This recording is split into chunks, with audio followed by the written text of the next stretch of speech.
A polêmica do padre Paulo Ricardo com a banda Rosa de Saron. A doutrina católica tradicional foi chamada de bitolada, caipira e antiquada. Guilherme da banda Rosa de Saron não fez ou falou isso por maldade, e sim por ignorância, meus irmãos. As pessoas ficaram escandalizadas com a declaração dele, porque ele não estava ajudando a interpretar o Papa desta maneira.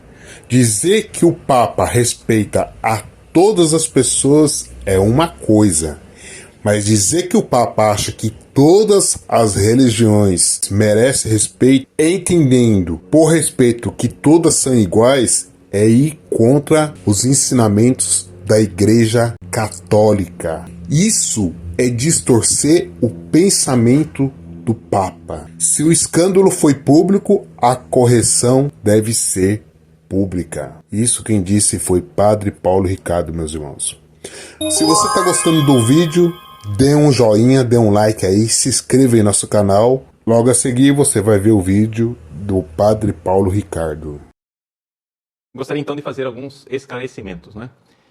Como vocês viram no programa passado, eu fiz uma tentativa de esclarecer o que estava acontecendo na imprensa, de uma forma geral, após a vinda do Papa Francisco ao Brasil. Ou seja, que o pensamento do Papa estava sendo de alguma forma raptado pela imprensa, né? E que, exemplo claríssimo, por exemplo, a afirmação dele com relação aos homossexuais no avião, né, na entrevista de retorno para Roma, é uma afirmação perfeitamente equilibrada, católica, dentro da tradição, mas que foi raptada por causa de uma ou duas frases que, tiradas fora do contexto, começaram a significar outra coisa, e a imprensa internacional começou a alardear. Então, o Papa deu sinal verde para os homossexuais, o Papa é acolhedor, é a favor dos direitos dos homossexuais, etc, etc. Bom, se trata de distorcer o pensamento do Papa. Então citei o exemplo, não é, de intervenção de católicos na mídia, não é, que distorcem o pensamento do Papa. Então, eu coloquei, sem citar o nome, a intervenção, não é, que houve no programa da Fátima Bernardes, não é, do Guilherme, da Rosa de Saron. Não quis citar o nome. Por quê? Porque aquilo era um programa ao vivo destinado, geralmente, aos alunos do site, não é, que não são tão numerosos assim. Não era necessário citar nomes. Para quê? Porque eu não pretendia fazer disto um evento midiático. Pretendia fazer, sim, um ensinamento. Não é? Acontece que a minha fala foi capturada naqueles poucos minutos em que eu falava aquilo, numa aula de 45 minutos, que era um contexto completamente diferente. Foi capturada, tudo bem. A parte que eu expressava as coisas foi colocada razoavelmente na íntegra. No entanto, na montagem do vídeo, a pessoa que fez e que colocou a fala do Guilherme não colocou as coisas totalmente. Por que é que eu faço questão de frisar isso? Por quê? Porque exatamente aqueles pontos da fala do Guilherme que eu acho problemáticos não estavam no vídeo.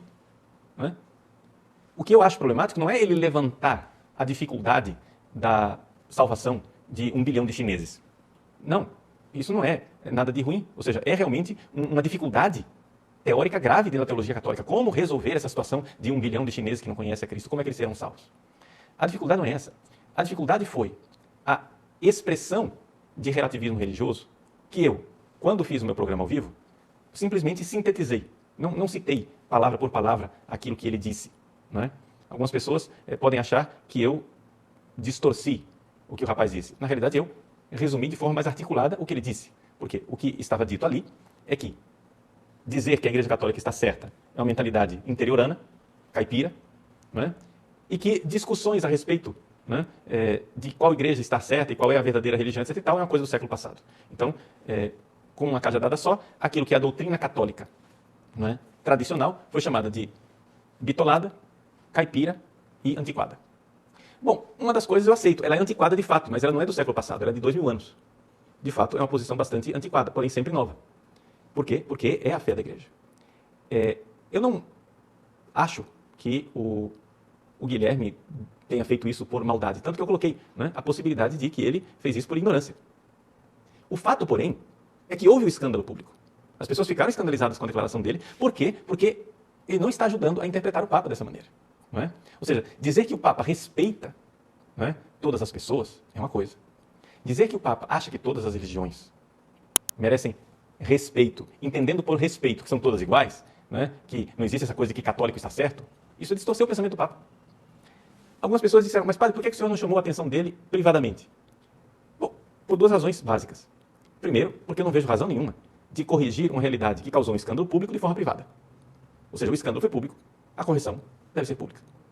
A segunda coisa, porque também não visava, não é, criar toda esta polêmica na proporção que foi criada dentro da internet, porque, aliás, é lamentável, não é, a gente ler certos comentários, seja de um lado, seja do outro. Não é? Ou seja, muita sandice foi dita dos dois lados. Agora, eu acho que o episódio aconteceu, tornou-se providencial, porque está me dando agora a ocasião de esclarecer para você o que é que realmente é a visão da Igreja Católica com relação à salvação. Ou seja, a Igreja Católica são duas verdades que estão em tensão. A Igreja Católica crê firmemente que só é possível que as pessoas sejam salvas através de Jesus Cristo e, portanto, que pertençam ao corpo de Jesus Cristo, o corpo de Cristo, que é a Igreja Católica. E, por outro lado, que Deus quer que todos os homens sejam salvos. E, portanto, nós confiamos na misericórdia de Deus, que Ele deve ter meios para fazer com que as pessoas que, sem culpa delas, não tiveram uma adequada evangelização e forem pessoas de boa vontade, sejam salvas também.